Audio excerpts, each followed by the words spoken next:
Saudara kepolisian menggelar rekonstruksi kasus penyerangan kelompok John Kay di sejumlah lokasi. Sore ini rekonstruksi dilakukan di perumahan Green Lake City, Tangerang, Banten yang menjadi salah satu lokasi penyerangan. Saat itu, kelompok John Kay menyerang rumah Nus Kay dan merusak sejumlah kendaraan.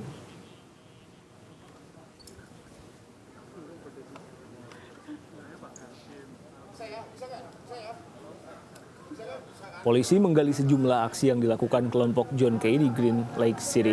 Di tempat ini terjadi perusakan rumah dan kendaraan milik sejumlah warga. Sebelumnya polisi menyebut ada lebih dari 10 orang yang menyerang Nus Kay, orang yang ditargetkan dalam penyerangan kelompok John Kay.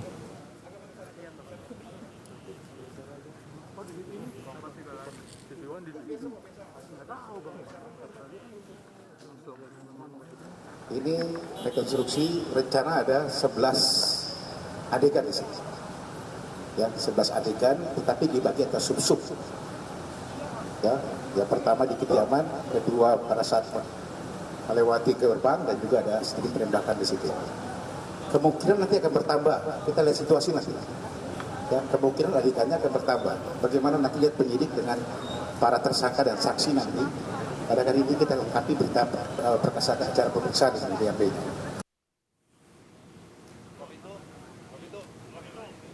Korban penyerangan kelompok John Kay juga ikut menyaksikan rekonstruksi yang digelar di Jalan Raya Kresek, Cengkareng, Jakarta Barat.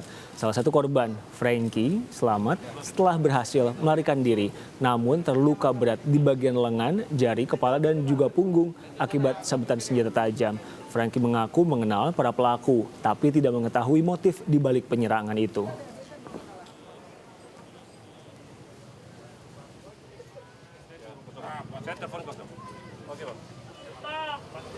Pengarahkan parangnya ke tangan. Oh, saya lihat itu saya kenal. Tapi mereka semua pada menyangkal bahwa itu bukan mereka, cuma satu orang. Abang dari tangan bisa terluka itu kenapa, Bang? Ya, pada saat saya lihat mereka potong dari depan, saya tak ada begini. Saya kena bacok di tangan 2 kali, terus di sini 1 kali, di sini 1 kali. Terus yang di belakang ini, pada saat saya udah jatuh di situ baru mereka potong.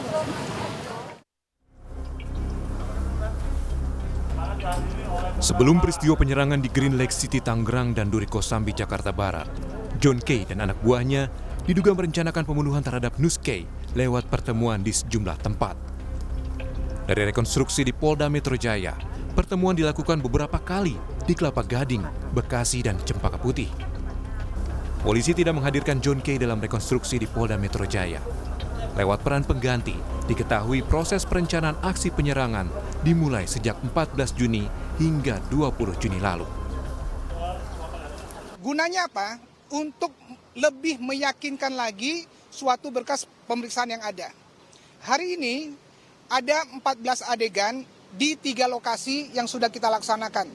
3 lokasi ini adalah lokasi-lokasi yang digunakan untuk permufakatan jahat dan perencanaan pembunuhan yang dilakukan oleh kelompok JK.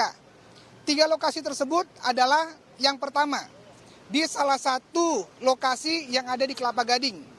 Yang kedua, di Titian, Bekasi yang merupakan markas dari JK. Yang ketiga adalah di RCC, inilah tempat terakhir yang digunakan oleh tersangka DF untuk memberi arahan terakhir dan membagi-bagi tugas, berikut juga membagi-bagi peralatan berupa senjata tajam, tombak, dan mobil-mobil yang ada. Hingga akhirnya terjadi penyerangan di 2 lokasi berbeda. Di Duri Kosambi, Jakarta Barat, 2 anak buah Nus Kay diserang hingga salah satunya meninggal karena luka senjata tajam. Adegan berikutnya, adegan 4. Tersangka Tejo dan Juta menempatkan posisi untuk saudara Juta di depan gang penyerangan pertama, kemudian untuk saudara Tejo di seberang jalan dari TKP. Keduanya standby untuk menunggu kedatangan korban. Korban diserang saat berboncengan menggunakan sepeda motor. Ketika terjatuh, penyerangan terhadap korban belum berakhir, hingga 1 orang meninggal dan korban lainnya mengalami luka berat. Dari Duri Kosambi, rekonstruksi berlanjut ke lokasi penyerangan berikutnya di Green Lake City, Tangerang dengan target Nus K. Belasan pelaku diduga terlibat dalam peristiwa di lokasi ini. Tim Liputan, Kompas TV. Rekonstruksi ini dilakukan sejak siang tadi. Ada sejumlah tempat yang pertama kali dilakukan adalah di Polda Metro Jaya. Sebelum ke tempat ini sudah ada di Komplek Green Lake. Sebelum reka ulang atau rekonstruksi yang kita lihat sekarang, tadi kepolisian menggelar rekonstruksi dengan pemeran pengganti yang menggantikan John K. Jadi rekonstruksi ini dilakukan dari mulai proses perencanaan aksi penyerangan hingga penyerangan terjadi di Tangerang, Banten. Korban diketahui diserang saat berboncengan menggunakan sepeda motor. Saat terjatuh, penyerangan terhadap korban belum berakhir hingga 1 orang meninggal dunia dan korban lainnya terluka berat. Ini salah satu adegan dari rekonstruksi sejak siang tadi di perumahan Green Lake, Tangerang, Banten.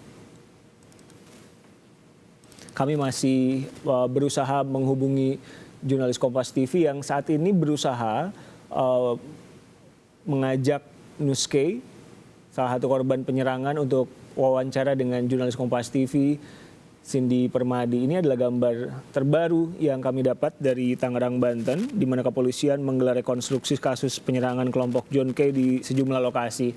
Di Duri Kosambi salah satunya, lalu di perumahan Green Lake City. 2 lokasi ini adalah 2 dari 5 lokasi untuk rekonstruksi yang digelar kepolisian hari ini. Polisi menggali sejumlah aksi yang dilakukan kelompok John K di tempat ini di Green Lake City, Tangerang, Banten. Di tempat ini terjadi perusakan rumah dan kendaraan milik sejumlah warga. Polisi juga menyebut ada lebih dari 10 orang yang menyerang Nus K, orang yang ditargetkan dalam penyerangan kelompok John K. 1 orang meninggal. Nus K ini kami masih berusaha mengajaknya wawancara bersama jurnalis Kompas TV. Sejumlah adegan diperagakan dari mulai tadi di Polda Metro Jaya, bagaimana John K berkumpul bersama anggota kelompoknya merencanakan penyerangan ini.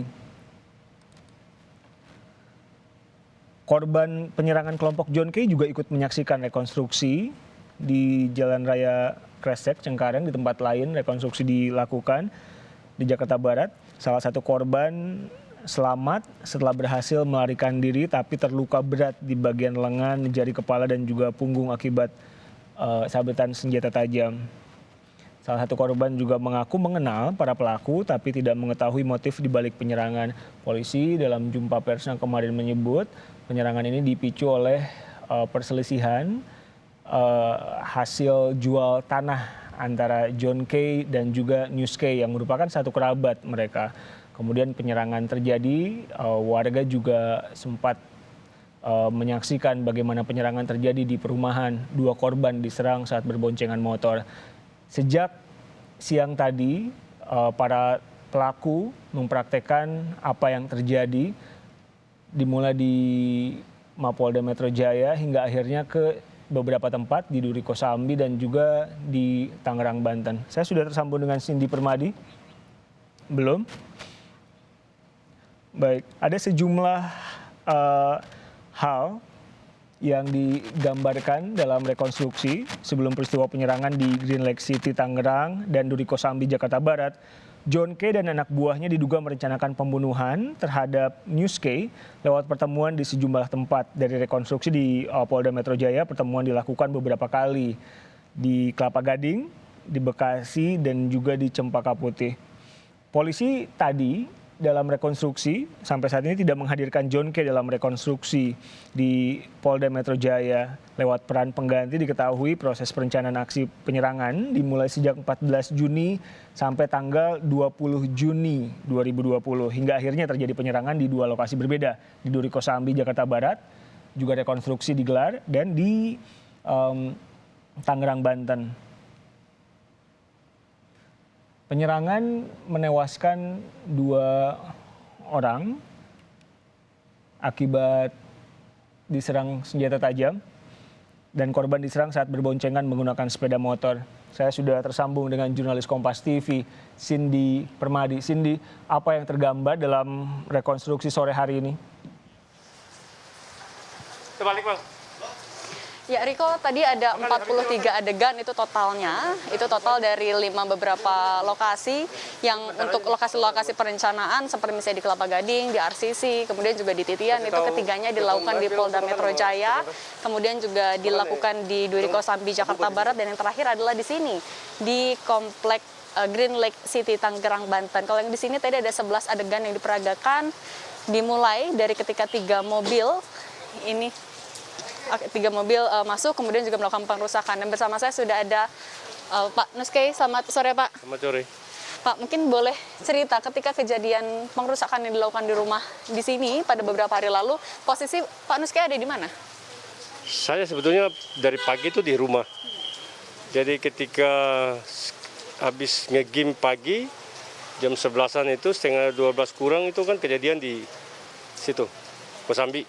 Kejadian di Kosambi, ditelepon sama Angki yang kena potong jari, keponakan saya Tio kalau dia udah kena potong dari anak-anak dari Titian. Ya udah kasih handphone ke saya langsung lari, ambil mobil lari, nyusul ke sana. Pas nyusul ke sana, sampai di Kosambi, karena macet tinggalin mobil lari ke depan, kaget. Jadi awalnya saya pikir cuma satu korban, si Angki aja yang kena potong jari. Pas nyampe di TKP bukan Angki aja, tapi sudah ada korban yang jatuh di bawah, si Erw ini. Udah kami langsung gimana, mobil udah angkat bawa ke rumah sakit. Ketika nyampe rumah sakit, belum masih dalam perjalanan, ponakan saya telepon kalau rumah sudah diserang. Saya matiin handphone, telepon istri, "Ma, gimana anak-anak?" "Aman-aman, Pak, kami lari lewat atas genteng." Ya udah lewat, saya langsung balik ke rumah, sampai rumah udah selesai. Ada siapa saja di rumah saat itu? Istri, anak, semua lengkap lah. Ada ipar saya, kakak perempuan saya, semua ada. 7 orang. 7 orang semuanya kabur lewat atap akhirnya ya, Pak? Atap akhirnya. Oke. Kalau untuk komunikasi terakhir dengan John Kay, sebenarnya itu kapan dan bicarakan apa, Pak? Saya udah lama banget nggak komunikasi sama beliau. Dari 2016 nggak saya, 16 ya, saya udah nggak komunikasi. Udah terputus komunikasi. Tapi ketika beliau keluar bulan Desember tahun kemarin 2019 tanggal 26 itu, saya sudah berusaha lewat teman-teman, adik-adik, saudara-saudara saya yang dari K untuk pertemukan kami. Mereka saya bilang kalau ya coba kalau kalian komunikasi sama beliau, siapa tahu beliau punya waktu kami bisa ketemu. Tapi saya minta ketemunya itu di Plaza Indonesia. Beliau itu kan selalu mau ketemu di rumah dia, saya nggak mau. Saya bilang langkah baiknya kita ketemu di Plaza Indonesia, tempat yang paling netral. Nah, dari situ beliau nggak mau. Saat itu tujuan pertemuannya hanya sekedar untuk bertemu atau memang ada agenda tertentu? Agendanya itu membicarakan masalah yang memang yang jadi penyebab terjadinya penyerangan ini. Itu. Dari pihak John Kay sendiri mengaku merasa dikhianati. Apakah memang masalahnya hanya terkait dengan tanah di Ambon saja atau sebenarnya pernah ada masalah lain sih, Pak? Enggak. Saya tidak pernah merasa mengkhianati dia kok. Itu cuma masalah tanah di Ambon itu, masalah urusan di Ambon itu. Tapi kan urusannya sudah selesai. Tugas saya mengurusnya sudah selesai. Saya sudah kembalikan ke dia. Sudah beres. Dia tinggal menyuruh pengacaranya untuk kamu untuk melanjutkan itu. Jadi bukan kewenangan saya lagi, bukan ranah saya lagi di sana. Setelah ini 30 orang termasuk John Kay juga sudah ditangkap, sudah ditahan. Untuk rencana dari Pak Nus sendiri, apakah mungkin akan menggunakan langkah perdamaian atau seperti apa mungkin langkah hukum? Perdamaian, maaf saya sudah maaf perbuatannya ya. Perdamaian pasti ke depan kami akan berdamai. Karena itu kan keluarga saya, dia adalah ponakan saya. Saya posisikan diri saya sebagai paman itu. Saya pegang itu. Kami punya filsafat ain, bukan mainin ngefun manutan mainin telur. Saya pegang itu. Tapi saya juga berharap dengan tadi rekonstruksi, saya berharap supaya dia, John Kay, menyadari apa yang telah dia perbuat. Dia harus, saya mau dia bersikap jujur, bersikap adil terhadap dirinya. Dia jangan berbohong lagi. Udahlah, bantu polisi mengakui telah melakukan kesalahan yang sudah saya alami. Saya sudah menerima kelakuan dia. Saya sudah menerima apa yang dilakukan kepada saya. Saya berharap dia juga mau mengakui apa yang telah direncanakan untuk saya yang terjadi kemarin hari Minggu. Itu. Kalau dari Pak Nus sendiri artinya memilih untuk berdamai, tapi proses hukum tetap berjalan, tetap berlangsung. Tetap berjalan. Negara ini negara hukum. Perbuatannya pidana. Sudah ada korban, berarti harusnya ada tersangka, ada otak di balik itu. Itu yang harus dia pertanggungjawabkan. Oke, artinya... Jadi bukan berarti damai terus masalah dicabut. Oh tidak. Tidak sesimpel itu. Oke, baik. Terima kasih banyak, Pak. Apakah rencananya dalam waktu dekat juga akan melakukan pertemuan mungkin dengan pihak dari John Kay atau mungkin dari pihak keluarga seperti itu? Ya, kan saya sampai sekarang belum ada ini ke sana ya. Tapi kalau memang ada pertemuan, ada yang mau ke sana, oke. Saya oke aja. Saya oke aja. Malah kita keluarga saya udah memaafin dia kok. Dari pihak pengacara John Kay sendiri mengaku belum ada upaya yang dilakukan untuk pertemuan-pertemuan antar kedua belah pihak. Tapi sebenarnya sudah adakah kalau dari Pak Nus? Saya bukan berada di posisi itu kan, saya korban. Jadi kalau mereka lakukan saya pasti ikut, saya pasti mau. Ya kan? Kan saya nggak mungkin cari mereka untuk gitu kan. Saya sudah memaafkan perbuatannya. Tapi saya tidak harus cari dia untuk enggak, saya dalam posisi yang salah kan. Saya bukan dalam posisi yang salah. Ya kan? Saya posisi korban. Kalau dia datang oke. Kami keluarga kok, kenapa tidak? Tapi artinya komunikasi tetap akan terbuka bagi kedua belah pihak begitu ya Pak? Tapi komunikasi pasti, kalau ada yang membuka komunikasi itu pasti. Dari awal saya udah bilang, kami ini keluarga antara ponakan dan paman. Antara paman dan ponakan, itu. baik, terima kasih banyak Pak Nus Kay. Tadi disampaikan memang untuk perdamaian ini memang menjadi dipilih, tapi bukan berarti proses hukum yang sudah bergulir yang dapat dihentikan, tetap mengharapkan ada pertanggungjawaban begitu karena dari pihak Nus Kay sendiri sebagai korban. Tadi disampaikan juga oleh pihak kepolisian usai melakukan prarekonstruksi, masih ada 12 orang lagi yang masuk ke dalam daftar DPO, sudah ada yang diidentifikasi, masih dalam proses pengejaran. Ini tentu ditunggu dan 12 orang ini masih bisa dikembangkan lagi. Artinya masih ada orang-orang yang mungkin terlibat dan ini lagi-lagi masih dalam pemeriksaan, masih dalam pengejaran juga.